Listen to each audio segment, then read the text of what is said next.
జరిగింది. మేమందరం మీతో బాధపడుతున్నాం. నువ్వు చేసింది నిన్న మామూలు విషయం. ధైర్యం ఉంది. నీకోసం అసెంబ్లీలో మేము కొట్లాడుతున్నాం. అసెంబ్లీలో ఆశాల తరఫున మేము కొట్లాడుతున్నాం. ధైర్యం ఉండండి. నీ పిల్లలకు కూడా నేను కలిసి ధైర్యం ఇక్కడ మోత్కూర జగదీష్ రెడ్డి సార్ పోయి ధైర్యం చెప్పొస్తారు. కావాలంటే అవసరం ఇంటికాడ కూడా పోయేస్తారు.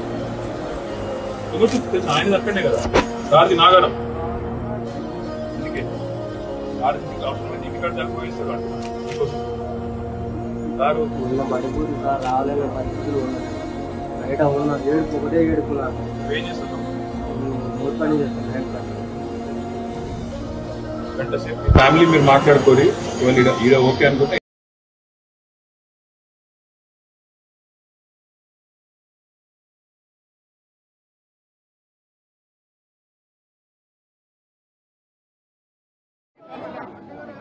నిన్న డిసెంబర్ 9 సోనియా గాంధీ గారి జన్మదినోత్సవం అని చెప్పి కాంగ్రెస్ పార్టీ సంవత్సర కాలం అధికారంలోకి వచ్చి పూర్తయిన సందర్భంగా ఒక మహిళా నాయకురాలి నేతృత్వంలో నడుస్తున్న పార్టీ కాబట్టి ఒక తల్లిగా సోనియా గాంధీ గారికి దేశంలోని తల్లులందరి కష్టం తెలుసు కాబట్టి కాంగ్రెస్ పార్టీ ఇచ్చిన మాట మేరకు రాష్ట్రంలో ఉన్న 28,000 మా ఆశా ఆడబిడ్డలు ఎవరైతే ఉన్నారో, ఎవరైతే కరోనా లాంటి మహమ్మారి వచ్చినప్పుడు తమ ప్రాణాలకు లెక్కబెట్టకుండా, తమ ప్రాణాలను లెక్కబెట్టకుండా దేశ ప్రజలకు, రాష్ట్ర ప్రజలకు సేవలు అందించారో వారందరూ నిన్న శాంతియుతంగా, ప్రజాస్వామికంగా మీరిచ్చిన హామీని మీకు గుర్తు చేయడానికి మీరు 6 నెలల లోపలనే పూర్తి చేస్తామన్నారు. 18,000 జీతం ఇస్తామన్నారు. ఉద్యోగ భద్రత కల్పిస్తామన్నారు. మరి సంవత్సరం అయింది కదా, 6 నెలలని చెప్పి సంవత్సరం తర్వాత కూడా పూర్తి చేయరా అని అడగడానికి నిన్న వాళ్ళ ఉన్నతాధికారి ఉండే కోటిలోని కార్యాలయానికి వస్తే అక్కడ వాళ్ళ మీద జరిగిన జులుం, మరి తెలంగాణ తల్లులుగా వారు మన ఆడబిడ్డలుగా మన కోసం కష్టపడ్డ ఆడబిడ్డల మీద నిన్న ఈ ప్రభుత్వం జరిపిన దమనకాండ రాష్ట్రంలో చూసిన ప్రతి ఒక్కరి గుండె కదిలిపోయింది. ఆడబిడ్డలని కొట్టడం అంటే మామూలు కొట్టడం కాదు. ఈడ్చుకెళ్లడం నడి రోడ్డు మీద. మగ పోలీసు వాళ్ళు, అసలు నిజానికి పోలీసు వాళ్ళల్లో మగ పోలీసు వాళ్ళకి హక్కు ఉండదు మహిళల దగ్గరికి రావడానికి. రావడమే కాకుండా ఇష్టం వచ్చినట్టు కొట్టడం, ఇష్టం వచ్చిన విధంగా భౌతికంగా దాడులు చేయడం, ఈడ్చి పారేయడం, వాళ్ళేదో వస్తువులు అన్నట్టుగా తీసి ఈడ్చి వ్యాన్లలో కుక్కడం ఇంకా దుర్మార్గం. ఒక దుశ్శాసన పర్వం కూడా నిన్న మనందరం కూడా చూసినాం. ఒక ఏసీపీ గారు, ఆయన ఈగో దెబ్బతిన్నదో ఏం దెబ్బతిన్నదో తెలియదు కానీ ఆయనతో పాటు కొంతమంది పోలీసులు నిజంగా దారుణాతి దారుణంగా ఒక ఆడబిడ్డ చీరలాగి ఆమెను భౌతికంగా ఆమె మీద దాడి చేసిన దృశ్యాన్ని రాష్ట్రం మొత్తం కూడా చూసింది రేవంత్ రెడ్డి. ఇదేనా నీకు మహిళల పట్ల ఉన్న గౌరవం? హోంమంత్రిగా నువ్వే ఉన్నావు. నీ ఆధ్వర్యంలో ఉన్న పోలీసులు, నీ కింద పనిచేసే పోలీసులు ఈరోజు ఇంత దుర్మార్గంగా వ్యవహారం చేస్తూ ఉంటే 24 గంటలైపోయింది. కనీసం ఆ పోలీసుల మీద యాక్షన్ తీసుకున్నావా? ఇప్పటివరకు ఇంతవరకు కనీసం చెల్లించినావా? కనీసం ఒక మాట మాట్లాడినావా నేను అడుగుతా ఉన్నా. అసలు సిగ్గుందా ఈ ప్రభుత్వానికి అని అడుగుతా ఉన్నా నేను. మీరిచ్చిన మాటనే కదా వాళ్ళు అడిగింది. వాళ్ళేమి గొంతమ్మ కోరిక కోరలేదు కదా. మీరే చెప్పినరు కేసీఆర్ గారు 1700 నుంచి 9,700కు పెంచిండు, మీకు సరిపోదు, మేము 18,000 చేస్తామని చెప్పిందే మీరు. ఉద్యోగ భద్రత కల్పిస్తామని చెప్పిందే మీరు. ఇన్సూరెన్స్ సౌకర్యం కల్పిస్తామని చెప్పిందే మీరు.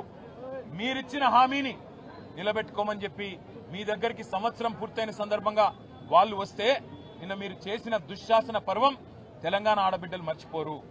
ఆశాలు వారు తెలంగాణ వచ్చినాడు కేవలం 1700 ఉండేది వారి గౌరవ వేతనం. కానీ కేసీఆర్ గారి నాయకత్వంలో 9.5 సంవత్సరాల్లో 3 సార్లు వాళ్ళ జీతాలు పెంచినాం. 1700 నుంచి 9,700 దాకా తీసుకొని పోయినాం. సెల్ ఫోన్ అలవెన్స్ కూడా కలుపుకుంటే ఇంకో 250 రూపాయలు, మొత్తం 10,000 రూపాయల కాడికి కేసీఆర్ గారి ప్రభుత్వంలో తీసుకొని పోయినాం. మిమ్మల్ని అడిగిస్తున్నది ఏమి ఈరోజు? కేవలం ఇచ్చిన మాట నిలబెట్టుకోమని.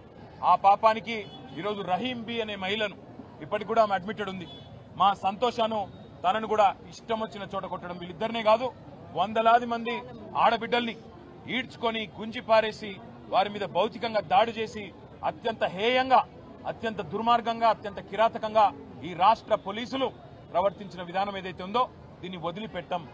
ఖచ్చితంగా నిన్న జరిగిన దమనకాండకు మొత్తం ఆధారాలు ఉన్నాయి, వీడియో ఆధారాలు, ఫోటోలు అన్ని ఉన్నాయి. ఇక్కడ ఉన్న మహిళా కమిషన్ పోతాం, ఇక్కడ ఉండే హ్యూమన్ రైట్స్ కమిషన్ కి పోతాం, అవసరమైతే జాతీయ మానవ హక్కుల కమిషన్ కి పోతాం, జాతీయ మహిళా కమిషన్ కాడికి కూడా పోతాం. ఇచ్చిన మాట నిలబెట్టుకోమని ప్రజాస్వామ్యంలో అడిగే హక్కు తప్పకుండా వాళ్ళకున్నది. వాళ్ళు అడిగిందేమి గొంతమ కోరిక కానే కాదు. ఇప్పటికైనా ముఖ్యమంత్రి స్పందించాలే. 16వ తారీఖు అసెంబ్లీ ప్రారంభం కాబోతా ఉంది. తిరిగి ఈ లోపల స్పందించి వారికి న్యాయం చేయి, లేకపోతే అసెంబ్లీలో కూడా నిన్ను వదిలిపెట్టాం. అసెంబ్లీలో కూడా తప్పకుండా ఆడబిడ్డలకు ఇప్పుడే నేను మాటిచ్చిన, కేసీఆర్ గారు ఏ రకంగానైతే మాకు మొన్న దిశానిర్దేశం చేశారో ఆశా ఆడబిడ్డల కోసమే కాదు ఇతర చిరుద్యోగులకు కూడా అండగా నిలబడండి అని చెప్పారు. అదే ఆలోచనకు అనుగుణంగా 16వ తారీఖు నుంచి ప్రారంభమయ్యే అసెంబ్లీలో కూడా ప్రభుత్వాన్ని నిలదీస్తాం. మరొక వైపు మానవ హక్కుల సంఘం, అదేవిధంగా మహిళా కమిషన్ కూడా తప్పకుండా కలుస్తాం. దెబ్బలు తిన్న ఆడపిల్లలకు మేము చెప్పొచ్చాం, ఒకవేళ మీకు గనక ఇక్కడ ప్రభుత్వ వైద్యం, సర్కారీ వైద్యం మీకు సూట్ కాకపోతే, నచ్చకపోతే మీరు రండి, మా పార్టీ తరఫున మేమే తీసుకెళ్లి ప్రైవేట్ ఆసుపత్రిలో మంచి వైద్యాన్ని కూడా అందిస్తామని చెప్పి కూడా వారికి చెప్పినాం. ధైర్యం కూడా చెప్పాము, ధైర్యంగా ఉండండి, పోరాడండి, మీకు అండగా మేమంతా కూడా ఉన్నాం, మీతో భుజం భుజం కలిపి నడుస్తామని చెప్పాం. అసెంబ్లీలో కొట్లాడతాం, బయట కూడా కొట్లాడతాం. రాష్ట్రంలో ఉండే ప్రతి ఆశ ఆడబిడ్డకు మేము బీఆర్ఎస్ తరఫున మాటిస్తా ఉన్నాం. మీకు ఇచ్చిన హామీని, ప్రభుత్వం ఇచ్చిన హామీని నిలబెట్టుకునేదాకా మీ తరఫున శాసన మండలిలో మా మహమూద్ అలీ గారు, మా నవీన్ కుమార్ రెడ్డి గారు, అదేవిధంగా మహమూద్ అలీ సాబ్, అదేవిధంగా శాసనసభలో మేమందరం కూడా గొంతు విప్పుతాం. ఖచ్చితంగా ప్రభుత్వాన్ని నిలదీస్తాం. మీకు కూడా పూర్తి స్థాయిలో న్యాయం జరిగే వరకు మీతో ఉంటామని చెప్పి కూడా తెలియజేస్తూ, ప్రభుత్వం వెంటనే నిన్న అరాచకంగా వ్యవహారం చేసిన పోలీసులను తక్షణమే సర్వీస్ నుంచి డిస్మిస్ చేయాలి. సస్పెన్షన్ కాదు, సర్వీస్ నుంచి డిస్మిస్ చేయాలి. ఎందుకంటే ఆడబిడ్డల మీద చేసేటప్పుడు 1-2 సార్లు ఆలోచించుకోవాలి. ఎవరైనా సరే పోలీసు వాళ్ళు ఇష్టం వచ్చినట్టు, అధికారం ఉంది కదా, కాకి యూనిఫామ్ ఉంది కదా, మేము ఇష్టం వచ్చినట్టు చేస్తాం, ఏం చేసినా నడుస్తుంది అనుకుంటే కుదరదు, వదిలిపెట్టమనే మాట కూడా ఈ సందర్భంగా తెలియజేస్తూ, నిన్న మరి సహకరించిన పాత్రికేయ మిత్రులకు కూడా, వాళ్ళ మీద జరిగిన దాడిని దేశం మొత్తం దృష్టికి తీసుకొచ్చిన మా మీడియా మిత్రులకు కూడా ప్రత్యేకంగా ధన్యవాదాలు కూడా నేను తెలియజేస్తా ఉన్నా. ఉస్మానియాలో మంచి సేవలు కూడా అందిస్తా ఉన్నారు డాక్టర్లు, పారామెడికల్ సిబ్బంది, అదేవిధంగా చాలా మంది పేదలు కూడా రోగులు ఉన్నారు. వారికి మంచి సేవలు అందిస్తున్న ప్రభుత్వ వైద్య సిబ్బందికి కూడా నేను ప్రత్యేకంగా ధన్యవాదాలు చెప్తా ఉన్నా. వారికి కూడా నేను చెప్పినాను, ప్రభుత్వం వైపు నుంచి ఏమైనా ఒత్తిడి ఉంటే మీకు వాళ్ళని డిశ్చార్జ్ చేయమని మాకు చెప్పండి, మేము తీసుకొని పోతాం, మీరు వాళ్ళని అగాధంగా అనాథల్లాగా వదిలేయకండి అని చెప్పి కూడా వారికి చెప్పినాను. తప్పకుండా వాళ్ళని కాపాడుకుంటామన్న విషయం మళ్ళొకసారి తెలియజేస్తా ఉన్నా. Thank you. आशा वर्कर जो तेलंगाना में जब कोरोना की दौर आई थी, अपने जान की परवाह भी नहीं करते हुए पूरी तरह से जनता की खिदमत, हमारे भाइयों की बहनों की खिदमत उन्होंने किया कोरोना के दौरान।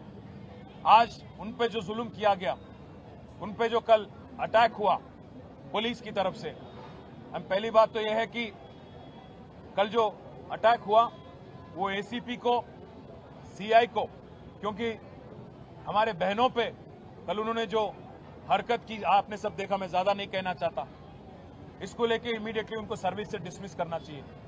इस बात को इसी हद तक नहीं छोड़ेंगे, क्योंकि कांग्रेस पार्टी ने वादा किया था इलेक्शन से पहले कि 18,000 तनख्वाह आपको देंगे, साथ ही साथ आपका जॉब भी परमानेंट करेंगे। हम हुकूमत से डिमांड करते हैं, कांग्रेस हुकूमत से डिमांड करते हैं, पहली बात तो उनसे माफी मांगिए, हमारे बहनों से माफी मांगो आप। दूसरी बात, वो पुलिस, एसीपी और सीआई और बाकी जो लोग अटैक करें हमारे बहनों पे, उनको सर्विस से निकाल दो। तीसरी बात, जो वादा आपने किया उसको निभाओ, अगर नहीं निभाओगे तो हम एक तरफ असेंबली में, दूसरी तरफ काउंसिल में, और जो अटैक हुआ कल, जो हादसा हुआ इन पे, इसको लेके हम एचआरसी भी जाएंगे, विमेन कमीशन भी जाएंगे, स्टेट में भी जाएंगे और दिल्ली में भी नेशनल कमीशन तक भी जाएंगे। इनको नहीं छोड़ेंगे। और जो लड़ाई और जो जिद्दोजहद हमारी बहन कर रहे हैं, उनको मैं सलाम करता हूं। मैं उनसे एक ही रिक्वेस्ट करता हूं कि आप, बीआरएस आपके साथ हैं, केसीआर साहब आपके साथ हैं, आप बेफिक्र रहिए। अगर आपको यहाँ पे उस्मानिया में ट्रीटमेंट अगर आपको सही नहीं लगता तो प्राइवेट दवाखाना हम ले जाएंगे, पार्टी की तरफ से हम आपकी हिफाजत करेंगे।